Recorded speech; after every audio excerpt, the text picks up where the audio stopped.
Hi, everyone. This is Jason Bjerk of Wall Street for Main Street. Welcome back to another Wall Street for Main Street podcast interview. Today's special guest, but I've been following his work for months, been watching his interviews on other YouTube channels. They are excellent. He is a former hedge fund manager. He's the author of the Informationist newsletter, which has over 15,000 people signed up for it. And he runs or co-manages the Bitcoin Opportunity Fund. James Lavish, thank you for joining me. Yeah, it's great to be here, Jason. Thank you for having me. So, James, we're recording this interview on Tuesday, August 15th, 2023. The dollar index has been rallying lately. It's up to 103.2. What are your thoughts on Wall Street and Goldman Sachs and the Federal Reserve Bank saying that there's not going to be a recession now?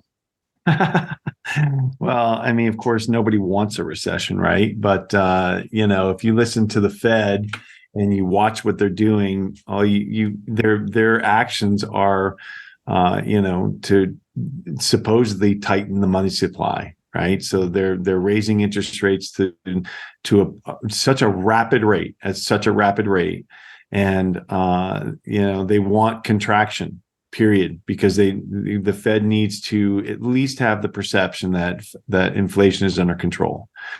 So, but the reality is that the system has so much leverage in it. And there's just so much debt in our system from the sovereign level all the way down, with $32.7 trillion of debt outstanding just for the US Treasury. And then you've got another $170 trillion of unfunded liabilities.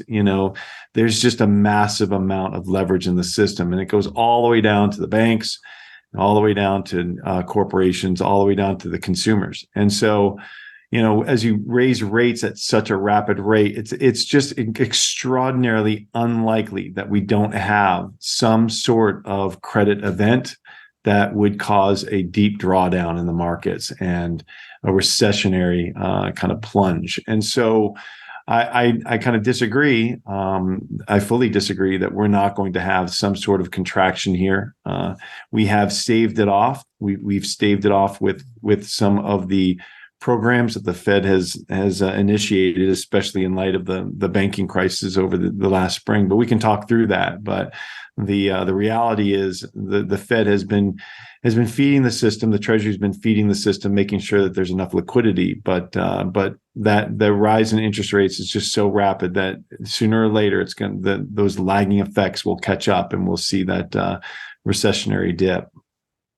Yeah, I agree. I think we're going to start to see the lag effects of 12 plus months of a rapid pace of the Fed rate hikes. We're starting to see that with the record amounts of bankruptcies for private sector companies that are not publicly traded. So these are small businesses, with the amount of credit card debt, auto loan debt. I mean, especially at high interest rates.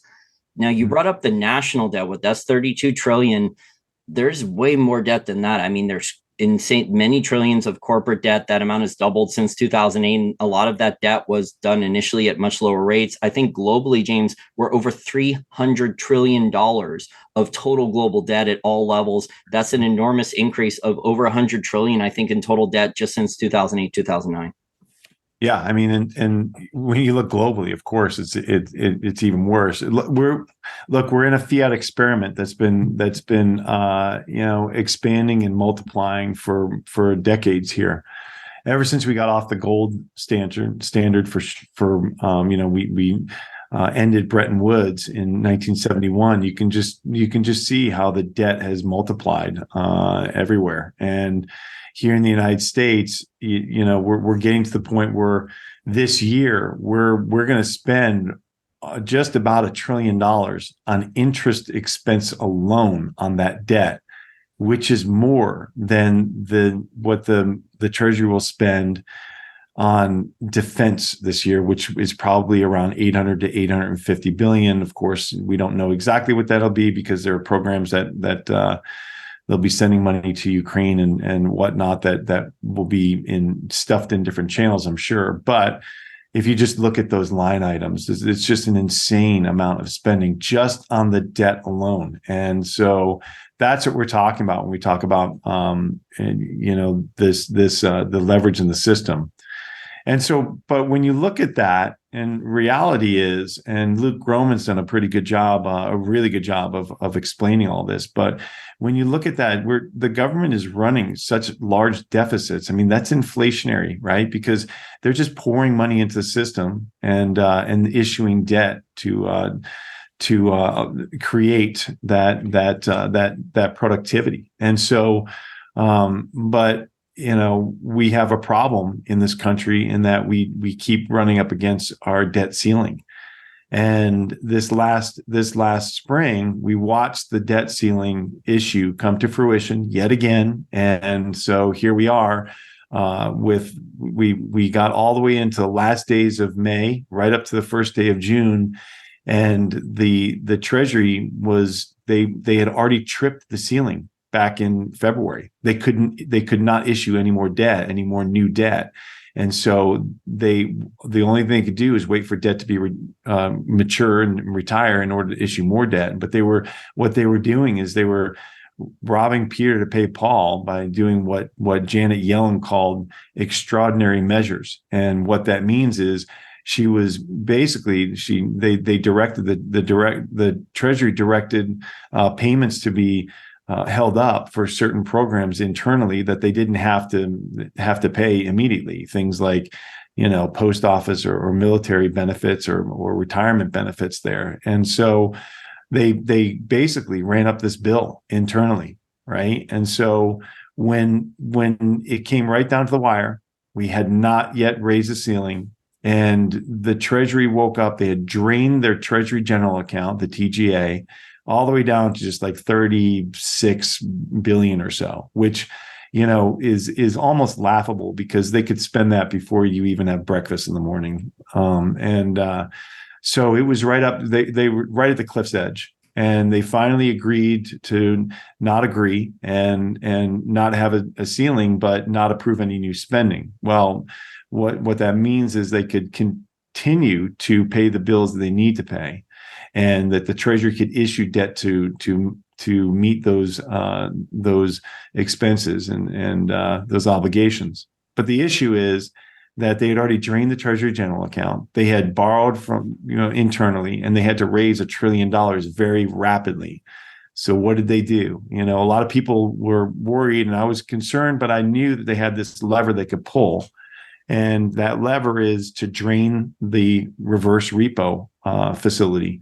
And that's where these massive banks just have this treasure trove of cash parked at the Fed, and they could drain that out to start issuing short-term debt.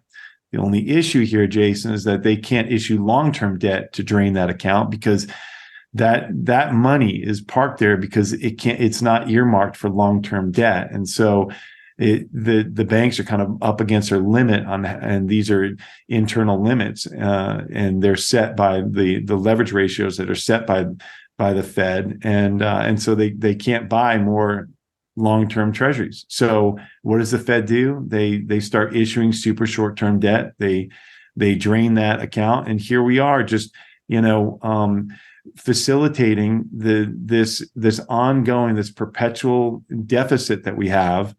And we're doing it from money that was printed during COVID, when they printed about $7 trillion, and some of that is just parked in that reverse repo. And so, again, we're just kind of staving off this recession, and there's liquidity in the markets. But the reality is that, again, they've raised rates so much so quickly. You can't take rates from 0.25% up to 5.5% in just over a year and not expect some sort of repercussions, some sort of lagging effect. We saw some of it with the Silicon Valley Bank and some of the banks that were over levered, and they were undercapitalized. Basically their reserves were in these long-term treasuries that had a large drawdown because of the rapid rise in interest rates. So they had interest rate risk. They didn't hedge out. And when investors got hold of that, they were nervous. They wanted to get their money out before somebody else did. And they had a run on the bank, and they basically failed. But the Fed and the Treasury stepped in and saved them, right? And so, again, we held off that credit event. But that's not the last one. You've got cracks in the system that are showing from all of this leverage, and at some point something will break. And how quickly that affects the markets, how quickly that would possibly lead to contagion that would be big enough that would impact the treasury market is really the breaking point for the Fed to swoop in on their Fed put and make sure that they keep that market liquid, because the bottom line is that the treasury market must remain liquid. If it doesn't, the entire system fails. And that's the issue here. And so we're all kind of watching for these signals, but it's really difficult in this market. It's probably, Jason, the most difficult market I've seen to invest in the 30 years I've been doing this. Well, it's an excellent summary. There's just so many problems. We've seen a lot of the normal buyers of the past of treasuries. So the countries that are running trade surpluses, so Germany, China, Japan, they're not net buyers of treasuries anymore, especially with a lot of the G7 or the non-G7 countries that are either talking about joining the BRICS alliance or have already joined. There's supposed to be a BRICS alliance announcement in the next couple of weeks. I don't know how significant it's going to be, because I've been interviewing people for the last 10, 12 years. And every time what the BRICS makes an announcement, it's a petro-backed gold yuan or petro yuan. A lot of the stuff fizzles out a year or two later, but it's just significant that they're seeing the main point here that you brought up, James, was the spending in DC with the debt ceiling. We have both political parties talking about, or at least one of them was saying that it's responsible government to raise the debt ceiling, but no one's actually talking about significant spending cuts. They're just talking about short-term increasing spending for the most part. Yeah, I mean, what are they going to cut, right? So that's the problem, right? So, look, we're the U.S. and I wrote about this a year ago. The U.S. Treasury is in a debt spiral, and they know it. And so, the Congressional Budget Office puts out numbers. They put out these budgets and projections. Okay, they do this periodically, a couple times a year. And so they know that we have a problem. The Treasury put out a report, and it was the State of the Treasury. It was earlier this year. It's called the State of the Treasury. Put out a report and how they're doing, what the projections look like, and they posted a chart in that report, and they labeled the chart an unsustainable fiscal path. Okay, so they know that it's an issue, and that chart was the debt to GDP over the course of the next 50 years. And it rose up over 800%. And this is it just went up parabolic, right? And that was assuming a constant rate of change. I mean, that rate of change is just going to increase here. And so the issue is, let's go back to the beginning here and just kind of walk through for your listeners what I mean by the debt spiral. So if you look at the United States, and let's pretend the United States was a company in the New York Stock Exchange. Well, if it were a company in the New York Stock Exchange, it would be considered a zombie company. And what does that mean? That means that they don't make enough money, and they don't generate enough revenue or earnings to pay their debt. Okay, and so they have to borrow more to pay debt that's due. That's a zombie company. Well, the United States operates in a perpetual deficit. Okay, we have to borrow in order to pay down debt that matures. There's just no way around it. We do not have a choice. That's what we must do. Okay, and so why is that? Well, you've got three major line items on your expenses. Right. So you've got your revenues, which is your taxes that are generated. Okay. And then you've got your entitlements, your defense spending, and the interest on your bonds, on your debt. Okay. Those are the three main they're non-negotiable. These are mandatory expenses. Okay, so entitlements they're signed into legislation. You cannot avoid them. Those are signed into. If you don't pay them, you're basically you're defaulting on an obligation that you've promised somebody. Like, for instance, I've been paying into Social Security for 30 years. If they don't pay me my Social Security, I'm going to be pretty upset. I've been paying into it for 30 years. Okay, so if they do that, whichever party decides to do that, they'll lose my vote forever, And I'm not political. I don't have a party. I go back and forth, and I wish we had a different system, not a different leader. So, but in any case, the bottom line is you can't. The two parties, they try to trick one or the other into making a mistake and cutting some sort of spending that will hurt one of their constituents, that will cost them votes. That's the bottom line, right? So they're not going to cut entitlements. Okay, they're not going to cut defense spending. Defense spending are long-term contracts with these companies that are they're operating in the military industrial complex. So that's not, they're not going to cut spending there. And then you can't cut spending on your treasury interest, on the debt. That if you do that, you're defaulting. That's a hard default. So what are the options, right? So we just talked through austerity. There's no real way that they can have austerity, because that's political suicide. Nobody will do it, and it'll just cost them too many votes, right? The other thing they could do is they could raise taxes, right? So they could raise taxes, but that also it's not popular with certain constituents, and it will cost party votes depending on what they do. And the reality is, when you raise taxes, you eventually disincentivize companies to grow. They can't reinvest earnings into research and development. They can't hire people, or as many people. They can't expand. So, and then they're not incentivized to expand because profits are just being taken away from them. So in the long run, you end up at the same point as you were anyway. So GDP goes down, tax receipts go down, you're at the same spot. The third thing they can do is they could issue more debt, right? Which is what they're doing, right? And then really the unspoken fourth thing that they can do, which is what we're watching happen in real time, is they can soft default on that debt.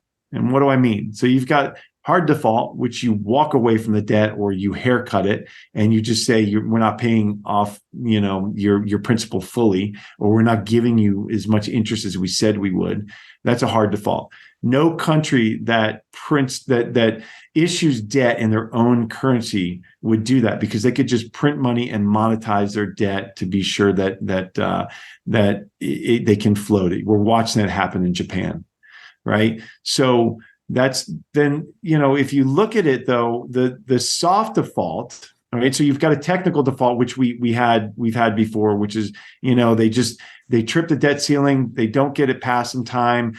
This happened in 1979, where and we can circle back and talk about this more in relation to the debt downgrade, but they technically defaulted. They made everybody whole, but it was messy, okay, because they were too late in passing the debt ceiling, and so the Treasury didn't get checks out fast enough. But we'll circle back to that.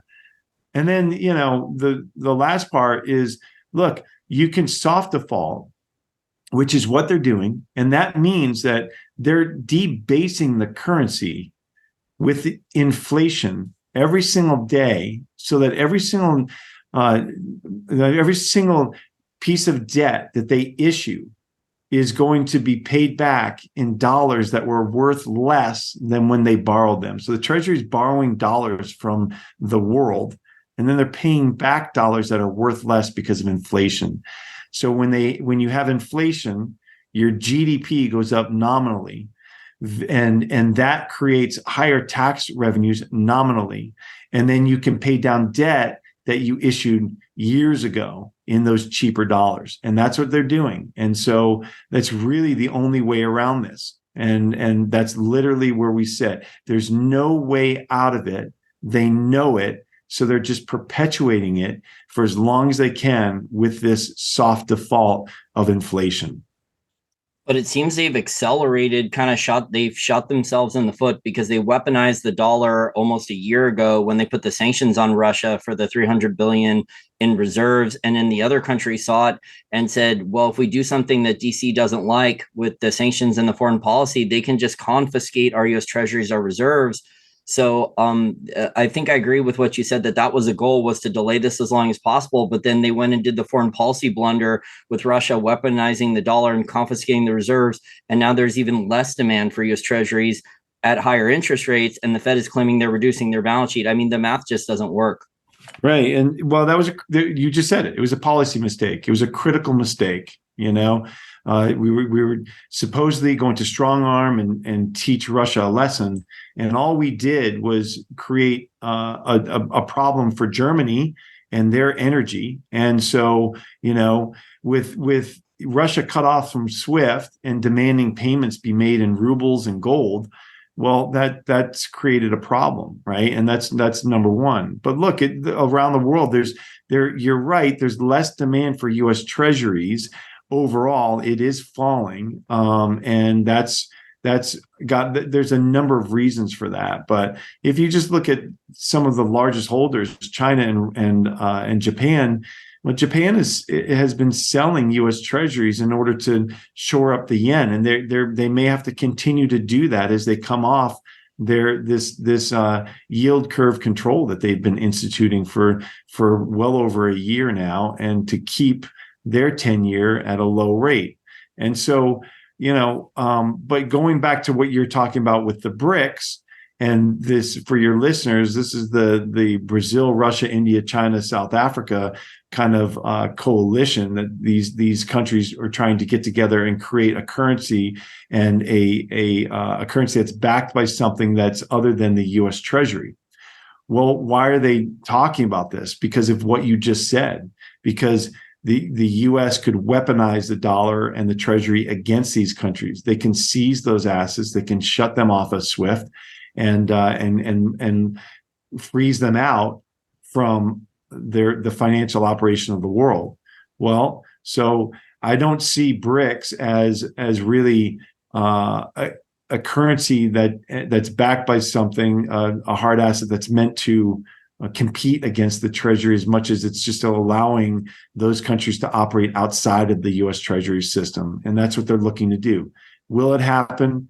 Honestly, Jason, just like you said, I think it's very unlikely that they are able to actually come together, have enough trust between these countries that they can trust each other, that their reserves are what they say they are, or they could come together and build one central bank between them, and don't in each donate the right amount of gold to back that reserve. I just don't see that logistically or realistically happening, at least not anytime soon. So does that mean the Treasury is okay? Well, the reality is the United States is in an enviable position.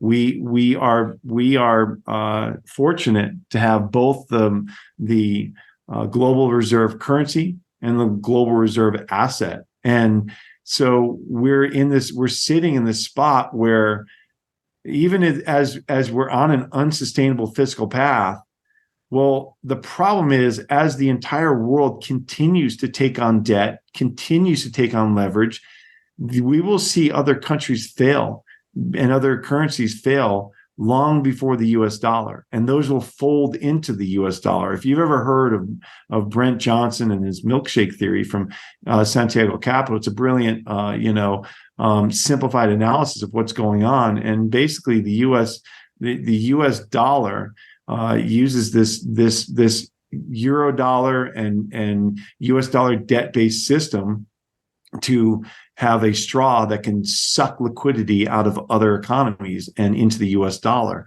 And we'll continue to see that happen.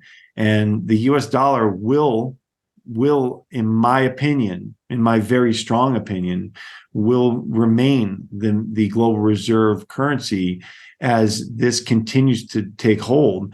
And other people, I mean, you saw, it's kind of nonsensical, but as the United States gets downgraded, people pour into the short-term treasuries because of worries about global debt. I mean, it's almost comical that we're here in this little clown world, system that we've got going here. That's where we're at. But the reality is, the United States gets downgraded, people pour into the short-term treasuries because of worries about global debt. I mean, it's kind of, it's almost comical that we're here in this little clown world, system that we've got going here. That's where we're at. But the reality is, the Treasury still is, even if it's not no risk, it's still the least risky of the global sovereigns out there. So that's the craziest part.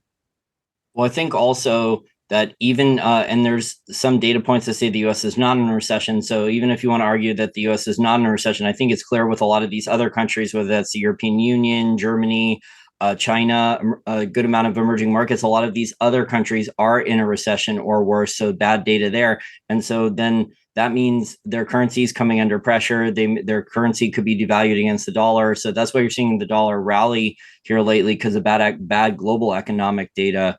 But eventually that's going to hurt the US. I want to actually ask you, you talked about entitlements and how you don't think they'll be cut. Now, Stanley Druckenmiller, he's put out some presentations earlier this year, and he's talking about how the entitlement spending, he has the projections that are going to take up an absolutely enormous amount of the tax receipts over the next 10, 15, 20 years. So you think then that no matter what, they won't cut entitlements, there won't be any means testing? Are people just going to get paid back so they'll get a nominal check for the same amount, but then the purchasing power of that check will be substantially less? Correct. So that what they'll do is they'll monetize the debt. They'll continue to print money, expand the money supply, and allow for that those obligations to be paid, but they're going to be paid in funny money. You're not going to be, the purchasing power will be a fraction of what it was.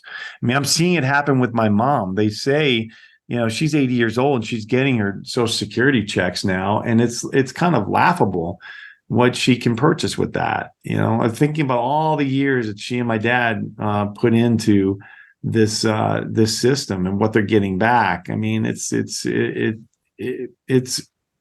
laughable, I mean, it's actually not even funny, to be truthful, Jason. It's infuriating, but that's what they're doing. It's pure suppression. Well, the funny thing is there was actually cost of living adjustments for Social Security, I think of over 5%. So it was high levels, I think the last 18 months or something like that. So record amounts of cost of living adjustments added to Social Security and government employee pension plans and things like that. But now they're saying that is too much. The government can't afford that either. So now they're going to have to come up with new ways to reduce the amount of cost of living adjustments added. Yeah. Well, and then the other thing is, I mean, come on, we have to call out the the elephant in the room, which is CPI and the inflation measures that the Treasury and the Fed use. Are they accurate? I mean, you cannot tell me that food is only 3% more expensive this year than it was last year. That's ridiculous. So it just doesn't add up. And so they're making adjustments, but this is why I never recommend people buy tips, the Treasury inflation protection instruments, and it doesn't securities. It doesn't make sense, because they're still giving you a negative real rate, which is the rate of the real inflation, the actual inflation, subtracted from the note that you're getting, the yield that you're getting. So aren't those tips, they're tied to the CPI, right? Correct. And so it's problematic. I actually wrote a whole piece about that in my newsletter. So do you think then that bonds, I know the last couple of years have been super rough for bonds, especially as the Fed was raising interest rates at rapid increases. Do you think then the entire system, so I know you were an asset manager, a successful hedge fund manager for a long time. Do you think there's going to be absolute enormous losses from banks, insurance companies, pension funds, portfolio managers at investment banks that were buying these older bonds with leverage over the last couple of years? Have they written off the losses yet? Well, I mean, look, remember that, as you know, but for your listeners, these losses are mark to market. So unless they are forced to sell them in the market, they're okay. And I do believe that we do come back to a normalized rate curve, which is not zero interest rate policy. It's not ZIRP, but more normalized. And so my personal belief is that the short-term yield curve, the short-term end of the yield curve is actually, it's actually pretty attractive here.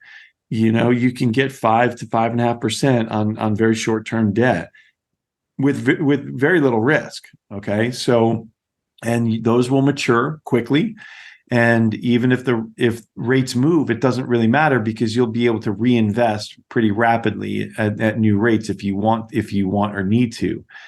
I would say that I would be careful on the long end, anything, in the 20, 30-year range, because those bonds are, they could be set for a structurally higher rate here for a while.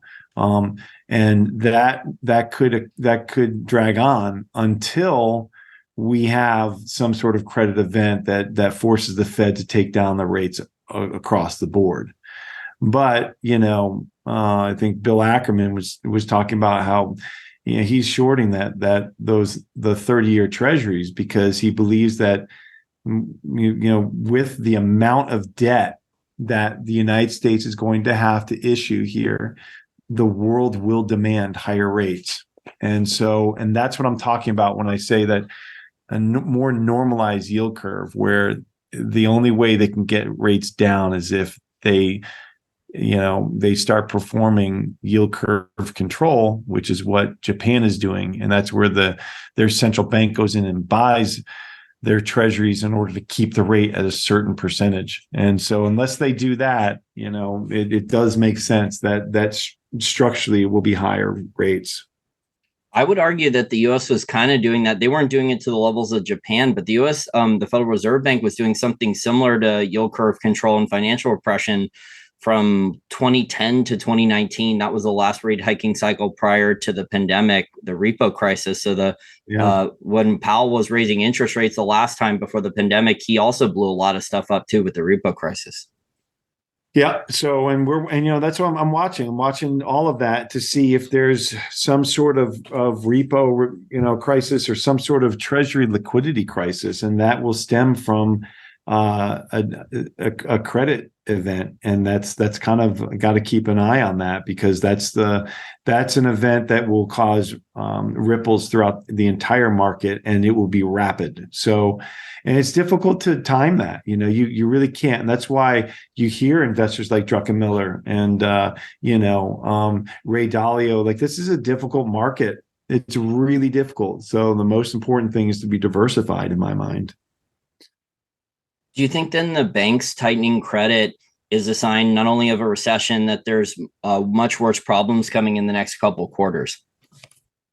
Well, see, that's the question, right?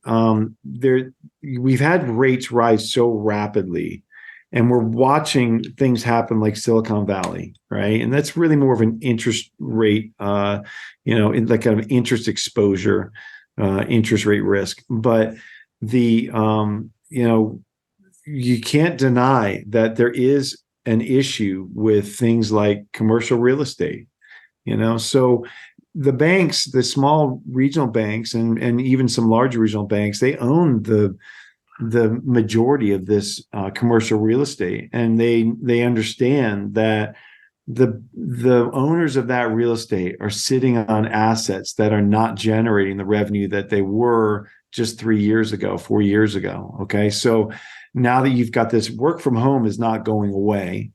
Some of these buildings are 50, 60% empty. Most of them are somewhere between 20 and 30% empty in the urban areas. And so they're sitting on these assets and they're wondering, well, do I just take this one-time loss and then I turn the keys back to the bank and I default on my, my non-recourse loan, and then the bank is saddled with this asset that's impaired, and then the bank is the one with the problem, right? So it goes back to that little saying that, look, if I owe the bank $1 million, that's my problem, right? But if I owe the bank $100 million, that's the bank's problem. And so that's kind of where they're finding themselves here with some of these, especially the regional banks. But the Fed is all over this, and they're watching very closely. And I would expect them to be, they're checking in with a lot of banks that they know have exposures here, and they're trying to anticipate issues and make sure that those banks are shored up with capital. Well, I would say it's the FDIC too. It's the other regulators are No coordinating. doubt. They're coordinating Yeah. stuff because look what happened with First Republic. I think over the weekend, JP Morgan got to buy all the FDIC took them into receivership, and JP Morgan got to buy all the good assets from First Republic, and now their earnings are even better, and they didn't get any of the toxic liabilities. What a deal, right? What a deal. Yeah. So you've got banks who are too big to fail. The ones like JP Morgan Chase, Citigroup, and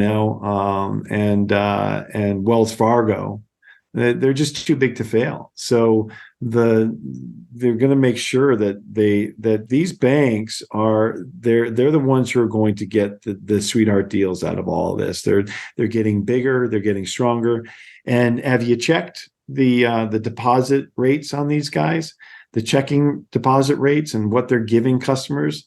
It's almost criminal that the Fed funds is up over 5%, and they're giving a fraction of 1% on interest on deposits. So but they get to operate like that because they're globally too big to fail. They're globally systematic banks. So Well, and that's why you have retail investors that are taking depositor cash out of these regional banks, and then the regional banks have problems because they don't have the cheap depositor capital anymore. But the retail investor is taking the deposits out of a small business owner, and then they're going into money market funds. They're going into directly U.S. Treasuries.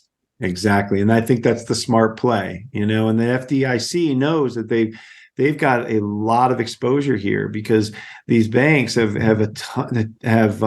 massive amounts of investments here in these money markets, but they can only cover $250,000 per person per bank. So if you have, let's pretend you have 5 million, you have $1 million.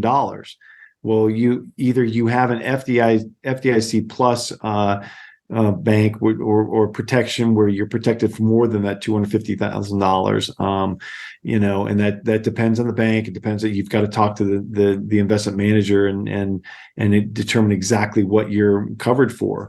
But and then the other thing you can do is you can keep some cash that's in an interest-bearing account and buy short-term treasuries. There are things you can do, but that's right. That the money is pouring into those because it's a smart play. Like I said before, they're giving you yield for the first time in many years. You can actually get yield in these instruments. It's not a bad place to hide during all of this.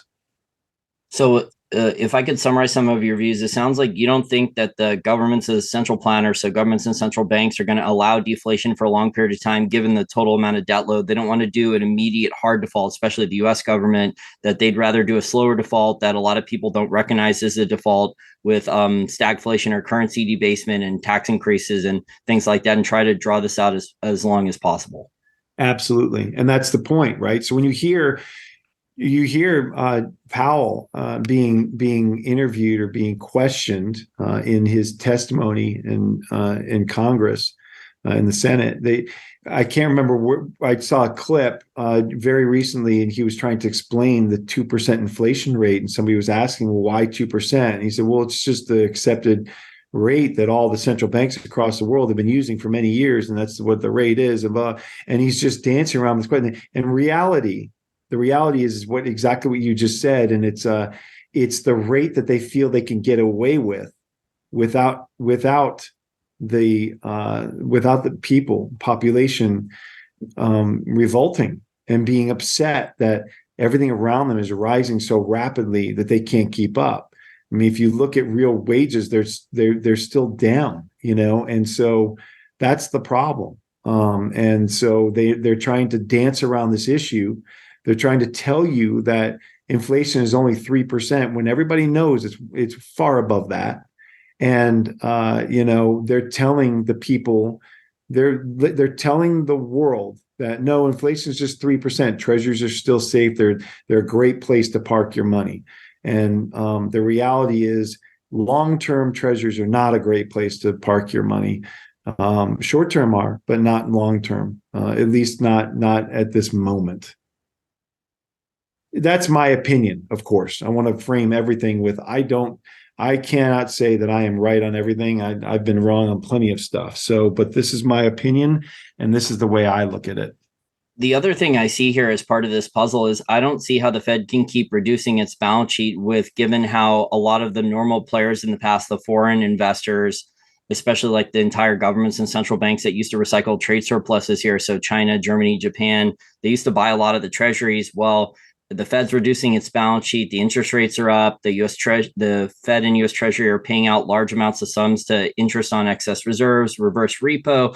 It looks to me like the Fed's going to end up being insolvent here, and then the U.S. Treasury isn't going to. The government's not going to get funded at a low enough interest rate. The Fed's going to have to reduce. They're going to have to do a 180 and reverse the balance sheet in the not too distant future. I don't know if it's 6 months or 12 months, but the math just doesn't work unless the Fed starts increasing its balance sheet again in the not too distant future. Yeah, I mean, it's going to be very difficult for them to find enough liquidity to dump $5 trillion of debt onto the market. I mean, we're already the Treasury just dumped $1 trillion. They need $1 trillion this past month. So like there's a massive amount of issuance and liquidity needs from the Treasury, and the Fed just can't compete with that, and they're peeling it off slowly here. I mean, nowhere near as fast as they claim they would, but it is coming off. Just what's really happening though is they're allowing the debt that they have on their books mature, and then they're just not going out to repurchase anything with that money that they the principal they get back from the maturity of that debt. That's kind of really what's happening. But if DC was cutting spending, that might be okay. But DC is talking about increasing spending, and now we have higher interest payments on the debt. I mean, like you said earlier, the line item expenses, the entitlements, those things are all going to be growing. The long-term trend on those things is upwards. Yeah, that's right. And then at least in the short term, the trend on tax receipts is falling, right? So there's another issue, right? So you've got federal tax receipts are down over 7% year over year. At the same time, interest payments on debt are up 49% year over year. I mean, it's a structural problem here. The math doesn't work. Yeah, maybe for another couple of quarters, for a couple of quarters they can get away with it, but like over 12 months, 18 months, the math just doesn't work. The math doesn't work. We are in a debt spiral. Continue to expand our debt issuance, and that's just the reality. So yeah. And so that's the whole point of, let's go back to something that I think you touched on very, very early. I've been on a number of podcasts in the last couple of days, so I apologize if I put words in your mouth. But talking about just the downgrade, the debt downgrade from Fitch this past week, or I think it was a week and a half ago. We had our debt downgraded back in 2011.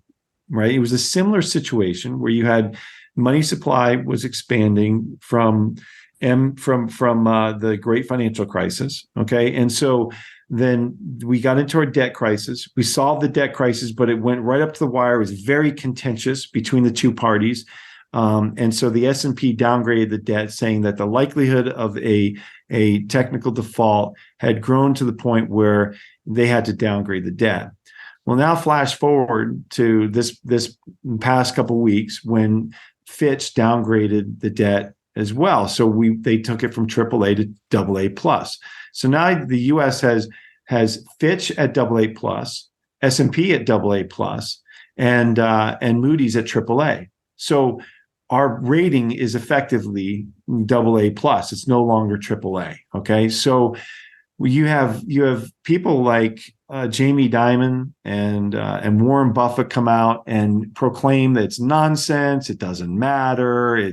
It's outdated. The rating agencies don't matter. They do matter. And even though they're often late and often wrong, there's still that stamp of approval and that first look, right? So, like if you're going to go get a car loan, or you want to open a credit card, the first thing that bank does, or that the loan arm does, is they go look at your credit report and they see if you've got a 750 to 800 credit, you're okay, you're pretty good. If you've got a 550 to 600 credit, that's a problem. We're going to have to dig deeper. And that's kind of what happens here in the markets, right? And now nobody's going to buy or sell U.S. debt on a double A, a double A plus versus triple A. That's not the reality. But the reality is it's a wake up call and a warning to the U.S. government that, hey, you guys have got to get your act together here. Why? It does matter if we technically default. So what is a technical default? That's where the Treasury defaults just because they didn't have the ability to issue debt and pay the principal on maturing debt or the yield on existing debt because Congress couldn't get their act together. Okay, so the issue here is when you technically default, remember, the US Treasury is a global reserve asset. It is supposedly the pristine collateral of the world. So banks, insurance companies, people, they use these investors, they use treasuries as collateral. And so if you have something that you've borrowed against, and you're using treasuries as collateral and those treasuries default, you are immediately in default and you've got to come up with some other asset to collateralize that default or else you're in default. Okay. You also use these treasuries, you're expecting to get paid your principal back. It's the US government, it's US Treasury, it's supposedly no risk. It's zero risk, right? It's supposedly it's the one asset that has no risk that you can expect to be paid on. Well, what happens when you don't get paid for something? You're supposed to be making an investment in something else. Like it may be a private company, it may be it may be another company, it may be just obligations for inventory or for manufacturing. You don't know what that may be. Whatever it is, that just pulls a string. Okay. So it makes it difficult for that company, for that investor, whatever, to handle that chain of events. Okay. And then the final thing is, they default on debt. What happens to the markets? Well, the markets sell off, especially treasuries, right? And so it gives you an opportunity if you have cash to go and buy some of the risk or no risk assets because they're correlated down to one because the entire market sells off because, oh God, the US Treasuries just defaulted. Okay, but you don't have that money. You are using treasuries as a proxy to cash because, again, there's supposed to be no risk, right? Right. So, but they're not. You don't have that cash. You don't get that opportunity because it wasn't as good as cash. So, I think it is infuriating to hear these investors who have, they're beholden to the system. They've made billions and billions of dollars off the system personally. Well, there are other people out there that are dependent on this system that have not made that money, and they need to understand that it does matter. It's a reality, and I cannot tell you, Jason, I cannot say in good faith that the U.S. Treasury will never default on its debt. I can say it won't purposefully, but if something happens where we have just a wildfire of financial crisis and people lose confidence in the U.S. Treasury and they cannot issue more debt to pay old debt, well, you're going to witness the hyperinflation event of the century. So. That's the problem, and it's reality. Do I think they will default? No, I don't. I don't think they will. But it's not. It's a non-zero chance. Number one, and it's not insignificant. A technical default does matter. Period. Well, I think a lot of people forget, and they have if either they didn't live through it or they didn't study financial history, that before the 40-year bond bull market, where yields were falling, interest rates were falling here in the United States after Paul Volcker raised rates, and then him and Greenspan started lowering them for a long time, and we went to zero interest rate policy. Treasuries prior to that for a while were called certificates of confiscation. So that was where the government intentionally, and there's financial history, countless examples of this, where governments have inflated away. Normally it's war debt. Right. It's not risk free, period. And then we're experiencing a soft default every single day. Every single day. You loan the government money, and then they give you back an interest rate that doesn't cover inflation. That's a soft default, period. Oh yeah, before the Fed started raising interest rates, I mean the rates that the Fed was offering were way below even the CPI. They're way below. Correct. So that's a negative real rate, and unfortunately, it's the only place people could park their money to get that supposed risk-free rate, which we all know is not risk-free. Period. So as we wrap up here, I want to actually ask you, since you do have the Bitcoin Opportunity Fund, in a diversified portfolio, where do you think Bitcoin fits in with people owning different assets like stocks, bonds, gold, cash, commodities? Yeah, it's a good question, and I personally believe that Bitcoin is hard money. It's the hardest money out there, and there's a lot of uncertainty and volatility in the protocol still. So it where you stand on a number of criteria is important. Like, how old are you? What are your liquidity needs? What's your income? How much does it cover? As far as your costs are concerned, how much you able to invest monthly, what's your risk tolerance? These are all factors that really matter. But, so what I say is that I believe that the only position to have in Bitcoin that's wrong is zero. Anything above that, you're beginning to take risk out of your portfolio long term, because if we do witness some sort of massively inflationary event, right, then what is going to inflate along with those? What is going to protect you?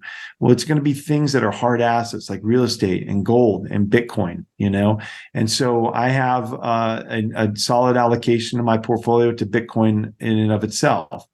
And then this last year, I teamed up with Larry Lepard, his partner, David Foley, Greg Foss, Mark Moss, and Corey and Swan, to open what's called the Bitcoin Opportunity Fund. And so David and Foley and I are the co-managing partners. We're doing the day-to-day and the investing. But reality, what we're doing is we're looking to help finance young companies, and in the Bitcoin ecosystem only. It's a deep value investing profile. Are those like Lightning Network companies that are going to help do like microtransactions? Yeah, it could be Lightning, it could be financing, it could be mining, it could be vertically integrated mining, where we actually own the power that we can sell back to the grid, things like that. We're looking for unique opportunities that investors can't get on their own individually. You can go out and buy Microsoft, you can buy Bitcoin. What I tell people is there's a few things here. Okay. First of all, I have to say that the Bitcoin Opportunity Fund is for accredited investors only. It's not my choice. It's the SEC rule. It's the way it is because we're unregistered. So if you're accredited and you want more information, you can go to bitcoinopportunity.fund. Fill out the couple check boxes that say that yes you are, and confirm that you are accredited, and we can send you more information. But what we're doing is we're investing in public companies and private companies, and we're investing all up and down the capital structure in a multitude of ways. We're trading volatility around Bitcoin and companies that are Bitcoin related in the public markets. And so we're doing things. We're finding opportunities that your typical retail investor isn't finding, and that's what our mandate is. So if you already own your allocation of Bitcoin and you want an additional exposure into the space, which we are aiming to give you a higher risk adjusted return. Okay, so lower volatility with still solid returns. And to take advantage of this great expansion of the Bitcoin protocol and all of the different layers that will go on top of it, then that's what we're seeking to do. So, yeah. Well, we were talking before we started recording, and I've been interviewing Bitcoin experts like Trace Meyer. I actually known Trace Meyer before he ever bought a Bitcoin when he was Huh. just writing the book Great Credit Contraction. I've interviewed Adam B. Levine from Let's Talk Bitcoin many times over the years. But there's just so much fraud from a lot of these. It's not really Bitcoin related. It's the cryptocurrency exchanges, and we've had the experts warning about a lot of these crypto exchanges that yeah, you can buy Bitcoin on a Coinbase or some of these other exchanges, but don't keep your crypto, don't keep your Bitcoin at the exchanges. We've seen this play out now the last 12, 18 months. All the warnings that people have been giving over the years, and then a lot of these altcoin James, it seems a lot of these altcoins are just copy and paste jobs of the Bitcoin blockchain code. So all the developers are spending all the time on the Bitcoin blockchain code or the Lightning Network. And then all these altcoins that don't have a network effect, don't have a supply cap limit, they just copy and paste the Bitcoin blockchain code onto a new altcoin. Yeah, and that's why I don't really trust any other protocol, to be truthful. It's just not. I don't trust that they won't expand, that they won't fork. I cannot even figure out what Ethereum is doing day to day. Maybe I'm just not smart enough. But I cannot figure out how that protocol is trustworthy. And do some of these have purpose? Likely. They likely do. But I do believe that the one that is the most trustworthy, the strongest, the safest, the one that I think will expand to 1 billion users faster than any of the other ones is Bitcoin. And we've got large institutions now that are recognizing Bitcoin as a standalone asset that they should be spending time on and making available to their investors. And so we see BlackRock out there. They're trying to issue a spot BTC, spot Bitcoin ETF, and that will make it super easy, very, very fast for these investors, these institutional investors that are in smaller family offices or in family offices that just don't have the enough infrastructure around them, or registered investment advisors who want to own Bitcoin, but just simply the hurdles are too high for them to take on that personal career risk to do it. And so it makes it very easy. I think it's going to be a super highway on-ramp for smaller institutions, family offices, and RIAs, registered investment advisors, who want to buy it for their investors, but just simply cannot do it without massive legal costs or headaches. And so but that's the point, is that you're seeing Fidelity get into an exchange with Coinbase, and these large, massive behemoth companies, investment companies, and those two manage about $10 trillion each, and that's a lot of investors that they're giving the nod of approval to. And so once that happens and Bitcoin then is recognized as that separate asset class, that's when a massive amount of money pours into this protocol. And it goes from being just a few $100 billion asset to a number of trillions of dollars. And then because it has enough money in that BTC trading, platform and on the protocol, it has enough money in it that the volatility will dampen and it will grow consistently and become a separate allocation for all of these institutions and for investors. And once that happens, well, then that's when the real growth and real excitement begins. That's interesting that Larry Fink did a 180, because I remember his comments from a couple of years ago about Bitcoin, calling it a money laundering vehicle and stuff like that. And I don't know, I guess maybe he thought he can navigate the regulatory thing better than the Winklevoss. Yeah, Winklevi twins. Yeah, I mean, look, these guys they know these regulators, right? I mean, I don't know if they've gotten a nod or a wink or whatever, but the reality is that they Fidelity, BlackRock, they know that their investors, their clients are they're clamoring for it. They say they want access to this. And so they realize that it's a gold mine for them. And they know that this is someplace that a ton of capital is going to flow into. So, more than anything else, a guy like Larry Fink he's a businessman, and he sees opportunity and he's going to go where it is. And that's good. That's good for us. We see opportunity in a different way. We see it as we have the opportunity to give exposure to investors in a way that they don't have the ability to in this space, while we also see the opportunity to help grow some of these awesome companies with really brilliant founders and startup companies that we think will help bring Bitcoin to 1 billion people. And that once we have 1 billion users, I think that's kind of the tipping point.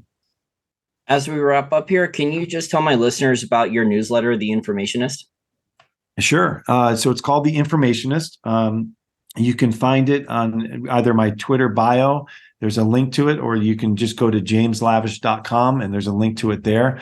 It's free. And what I do is once a week, I take one complicated financial topic and I simplify it for anybody to understand. It takes, it's a 5 or 10 minute read. I try to inject a little bit of humor in there, and it's been great. I love opening up the veil and getting people some insight into what really happens in the world of high finance and how these things work. And I think it helps people understand how they may position their own portfolios and how they may be thinking about things and what's going on around them. And for the first time, being taught some of the stuff they should have been taught in school, but never have been. And so making people smarter, I really enjoy that. So, and yeah, it's got over 18,000 subscribers in just about a year.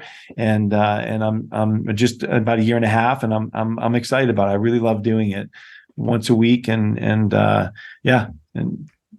since you're a retired hedge fund manager and you were in the game for a long time, are you hearing from like a lot of your friends that had similar backgrounds to you that they're also starting to diversify and look at things like Bitcoin too? No, I'm not. And that gives me great encouragement because there's still a long way to go.